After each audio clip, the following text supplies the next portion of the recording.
ওয়ালাইকুম রহমতুল্লাহ। ভাইজান, আমি কৃষি বাজার থেকে আজকে এই গাড়িটা কিনলাম। এই গাড়িটার ইচ্ছা ছিল, আমার অনেক দিনের ইচ্ছা ছিল যে আমি এই গাড়িটা কিনবো, কিন্তু কিনবো করতে করতে আমার কিনা হয় না। তখন আমি আজকে এই গাড়িটা কিনলাম কৃষি বাজার থেকে।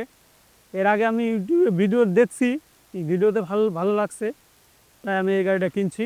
এখন এই গাড়িটা নিয়ে যাবো কাজ করব, তারপরে পরবর্তী থেকে রেজাল্ট ভালো হবে ইনশাআল্লাহ। আমিও মনে করি, আমি এর আগেও চালাইছি, এখনও চালার পরে আমি জিনিসটা কিন্তু নিছি, নিয়ে আমার খুব ভালো লাগছে, এটা কিন্তু আমি নিছি।